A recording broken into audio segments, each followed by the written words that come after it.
Assalamualaikum warahmatullahi wabarakatuh. Puji syukur kehadirat Allah Subhanahu wa Ta'ala atas rahmat dan hidayahnya. Rabu, 16 Februari 2021 untuk melangsungkan pemaparan proposal penelitian saya.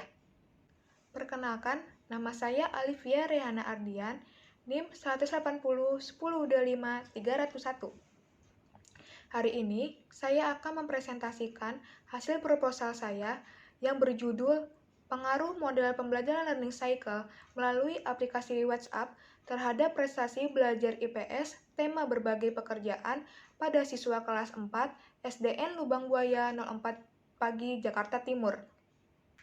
Lanjut saja ke bab 1, yaitu latar belakang penelitian. Yang pertama, ada kondisi pendidikan. Pendidikan merupakan usaha sadar dan sistematis yang dapat meningkatkan kualitas hidup menjadi lebih baik.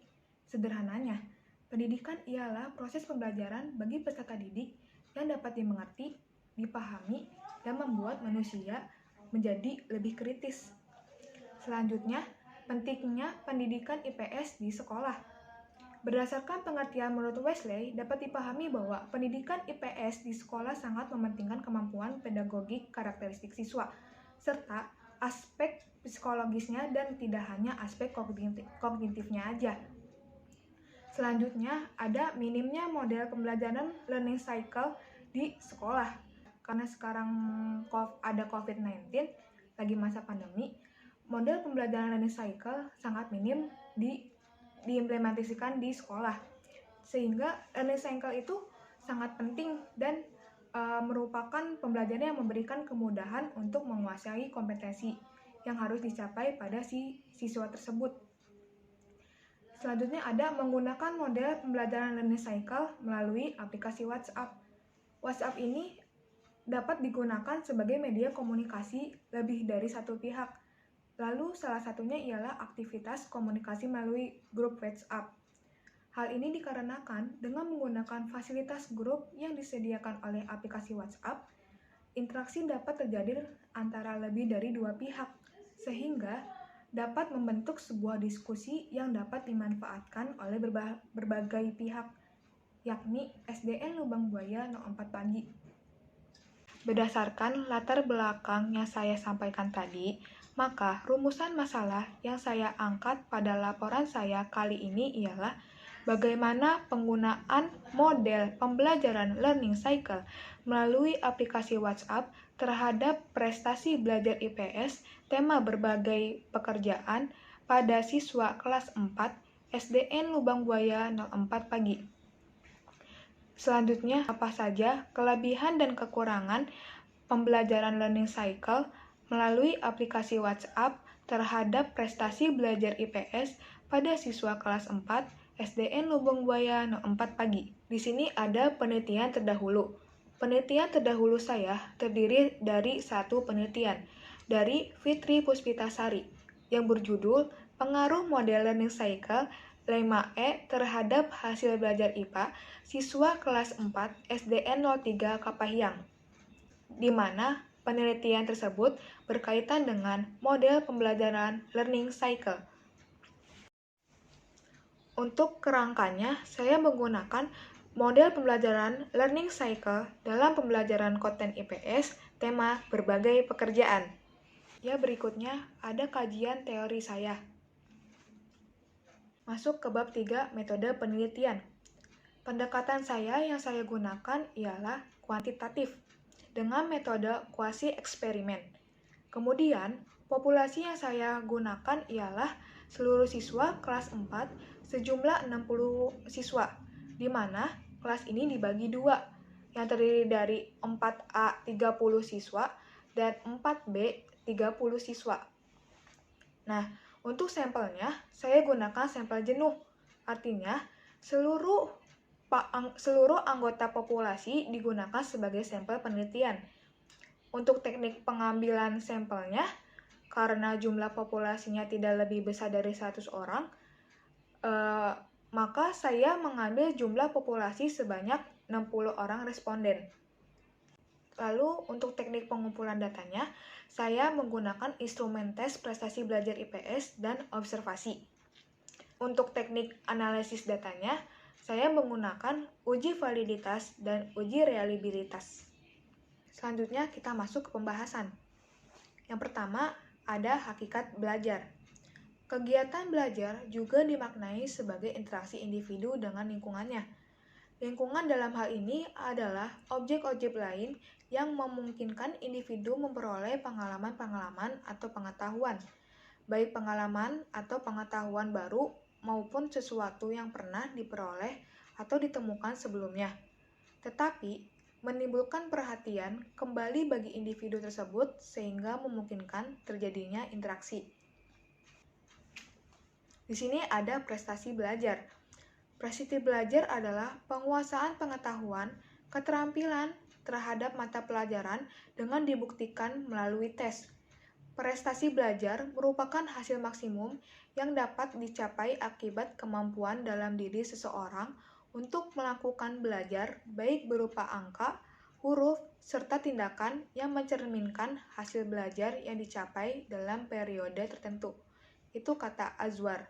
Dari definisi tersebut dapat disimpulkan bahwa prestasi belajar itu merupakan hasil usaha belajar yang dicapai seorang siswa berupa suatu kecakapan dari kegiatan belajar bidang akademiknya di sekolah pada jangka waktu tertentu yang dicatat pada setiap akhir semester di dalam bukti laporan yang disebut rapot. Di sini ada pembelajaran tematik. Pembelajaran tematik sebagai model pembelajaran termasuk salah satu tipe atau jenis daripada model pembelajaran terpadu. Istilah pembelajaran tematik pada dasarnya adalah model pembelajaran terpadu menggunakan tema untuk mengaitkan beberapa mata pelajaran sehingga dapat memberikan pengalaman bermakna kepada siswa. Itu kata Debdiknas 2006. Lanjut ke karakteristik pembelajaran tematik.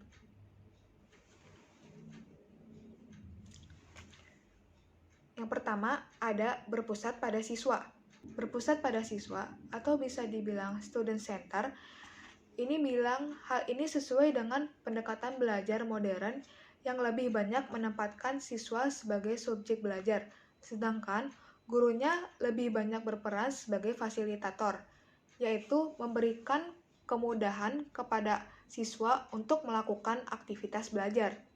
Yang kedua, ada memberikan pengalaman langsung. Pembelajaran tematik memberikan pengalaman langsung kepada siswa atau yang bisa dibilang direct experience. Dengan pengalaman langsung, siswa dihadapkan pada sesuatu yang lebih nyata atau bisa dibilang konkret sebagai dasar untuk memahami hal-hal yang lebih abstrak. Habis itu ada pemisahan pelajaran tidak begitu jelas. Dalam pembelajaran tematik, pemisahan antara mata pelajaran menjadi tidak begitu jelas.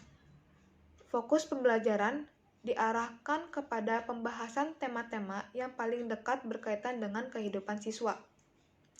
Selanjutnya ada menyajikan konsep dari berbagai mata pelajaran. Dengan demikian, siswa mampu memahami konsep-konsep tersebut secara utuh. Hal ini diperlukan untuk membantu siswa dalam memecahkan masalah yang dihadapi dalam kehidupan sehari-hari. Ada bersifat fleksibel.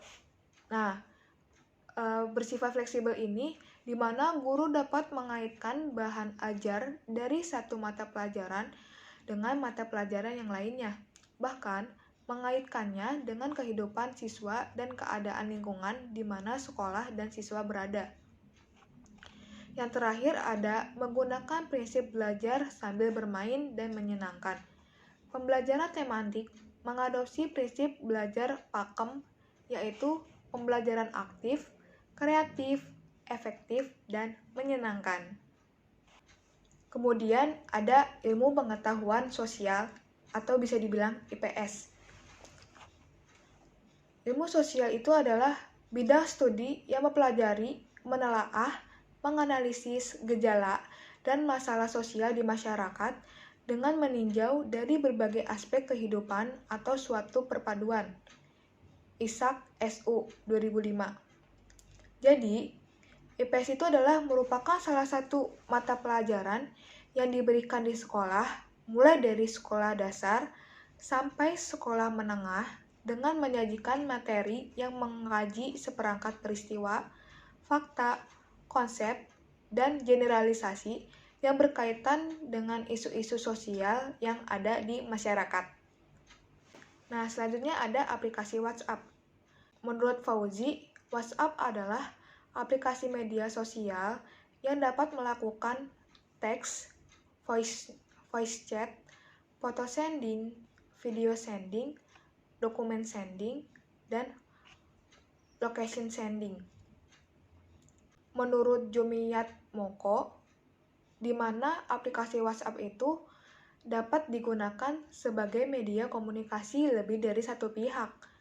Lalu salah satunya ialah aktivitas komunikasi melalui grup WhatsApp. Hal ini dikarenakan dengan menggunakan fasilitas grup yang disediakan oleh aplikasi WhatsApp, interaksi dapat terjalan antara lebih dari dua pihak, sehingga dapat membentuk sebuah diskusi yang dapat dimanfaatkan oleh berbagai pihak. Salah satunya yakni SDN Lubang Buaya 04 Pagi, Jakarta Timur. Selanjutnya ada model pembelajaran learning cycle.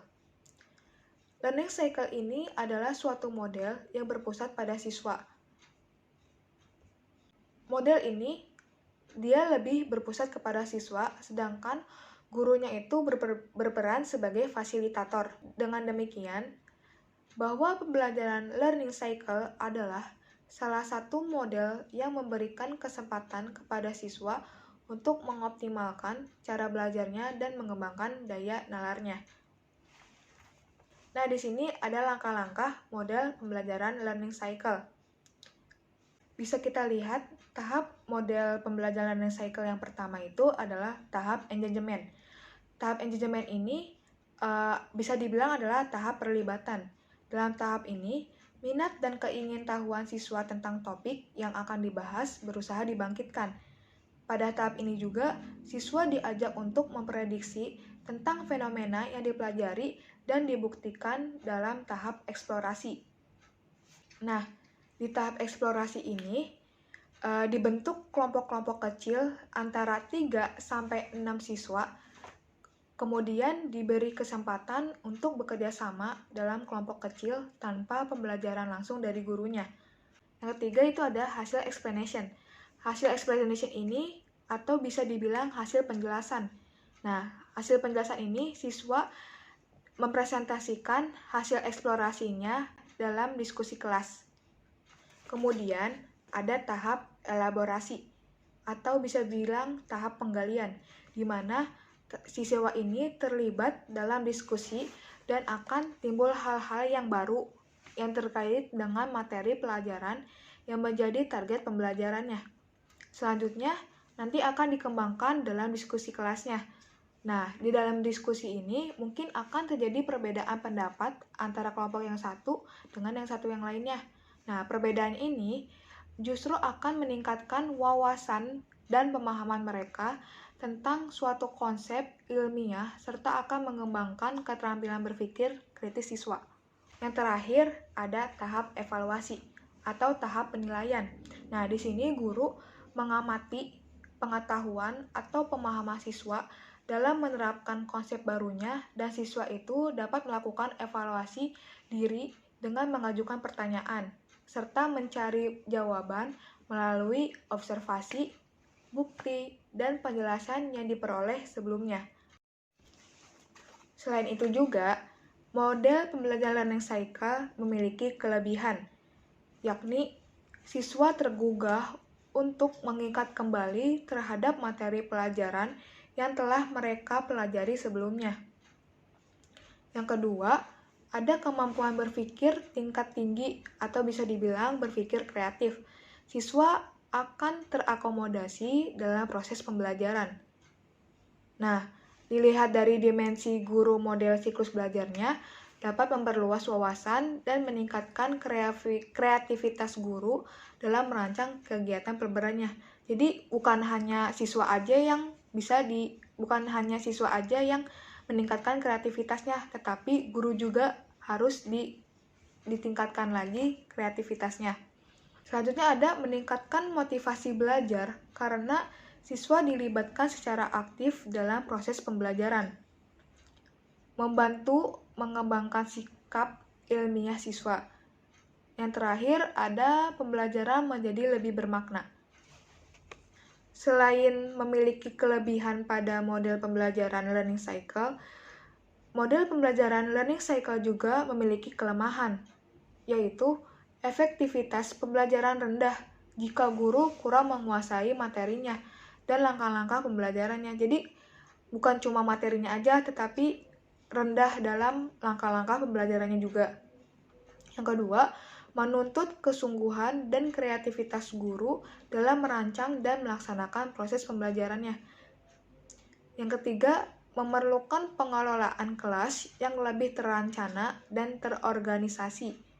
Yang terakhir, memerlukan waktu dan tenaga yang lebih banyak dalam menyusun terencana dan melaksanakan pembelajaran. Jadi, kesimpulan dari hasil proposal penelitian saya ialah penggunaan model pembelajaran learning cycle memiliki pengaruh signifikan terhadap prestasi belajar yang dapat menumbuhkan ide-ide kreatif serta daya kritis siswa. Sekian dari saya, terima kasih. Wassalamualaikum warahmatullahi wabarakatuh.